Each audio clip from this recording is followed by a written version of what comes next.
Hello, welcome to Merritt Bioscience. I'm standing in front of Building S up here on Merritt College campus in Oakland, California. In the basement of this Barbara Lee Science Allied Health Center building is a microscopy center. And today I'm going to take you down into the lab and we're going to work on some microscopes. Welcome to spring 2021. Hello everyone. We're not in the basement of Merritt, but I'm here in my own basement. So this is my lab that I've been doing fruit fly stuff. So welcome to spring semester, Bioscience 104. I'm looking forward to having you guys come into the lab on school and do some more fun work there. Actually get to use the scopes. So we'll get to those in a bit, the confocals and the SEM, and we'll have you guys in there as much as we can. What I want to do is also show you some of the things I do at home, which is mainly these guys here, the insects. Alright, so your guys hopefully can dissect some brains. Can you see that? Let's go sideways for you. Alright, so in there, there's a whole bunch of fly stuff. And the flies live in this whole vial their whole life. So this is what a fresh vial looks like. I'm about to transfer them. And there's just a plug of food in the bottom. And I'll go into that, and then they grow into adults. So, of course, we've been dissecting the maggot brains, right? So I'm going to dissect some more brains for you guys to play with on the confocals to make sure you have something to bleach some neurons and do whatever else we can, get the Z-stacks going.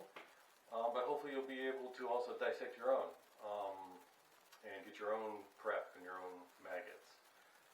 So I'm going to do this. It's going to be a little introduction to the scope. And also some of the entomology of raising fruit flies, fruit fly husbandry, and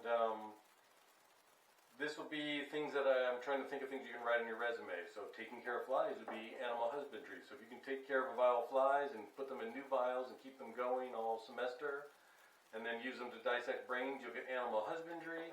You will get micro dissection of neural tissue, which is taking up fruit fly brains. And then you get sample preparation and sample fixation of tissue for confocal microscopes.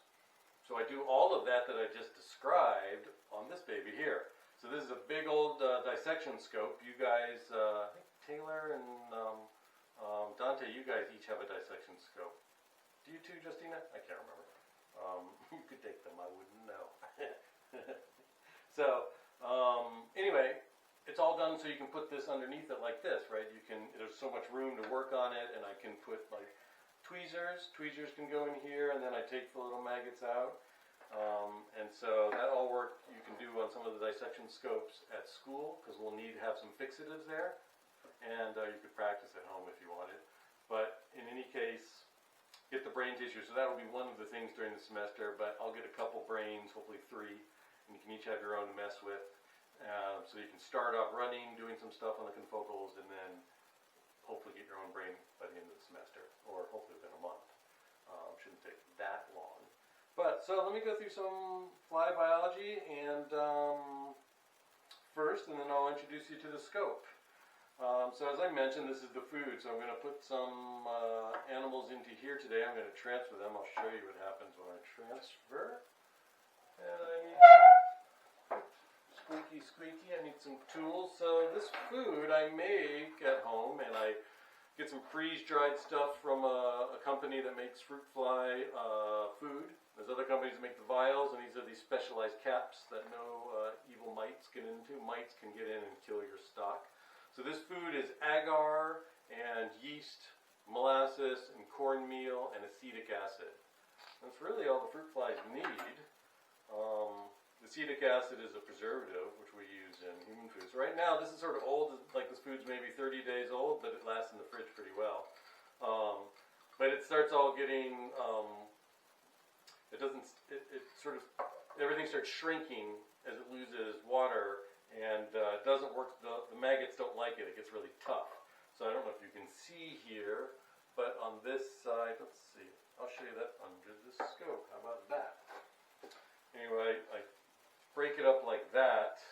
We'll get to the scope in a second. I break it up like that so that it just sort of, now the maggots can break through it much easier, and I'll sort of spread it out a little more so that it's not just shrinking from the sides of the plastic. And then I'll put in, these are yeast, just direct yeast, which sort of makes the females produce a lot of eggs.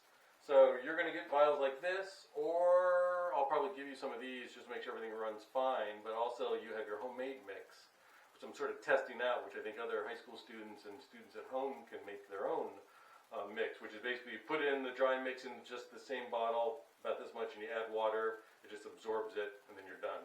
It's not quite as good as this. It's not as great for vigorous growth of flies, and also I have found that the dry powder, it falls and stuff when you're trying to transfer.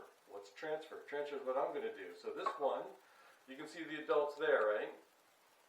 The maggots are growing inside the yellow food, and I don't know if you can see the sides of the wall, but right around here there's a bunch of pupae on it.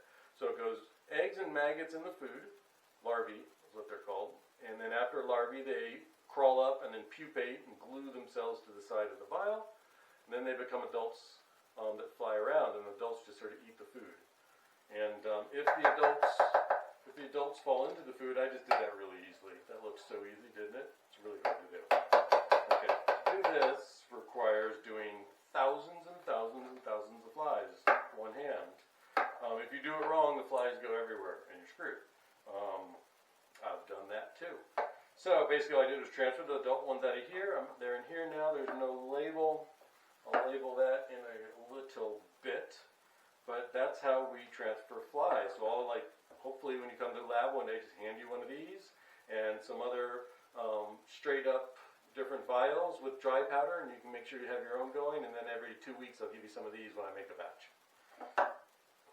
What do we got? Big stage down here. This piece comes off. It's both white and black, depending on what kind of pictures you want to take. These goosenecks are LED lights, and the power button for the whole shebang is back here. Can you see that? Yeah, power button back here. Power button goes down to be on. I don't know why. That little beep beep means that it just went, the camera just connected to the computer. Here's the camera with the cable. Camera goes down here. This is a sort of a trinocular diverter. So there's mirrors in here that go up to the camera from the main. It's just one lens. You could put bigger lenses, but you have to screw the whole thing off. And there's a diaphragm up here for closing that or giving less light. You can't really see it very well. This is the zoom button, so it zooms in or zooms out. This is focus, which moves the whole thing up or the whole thing down.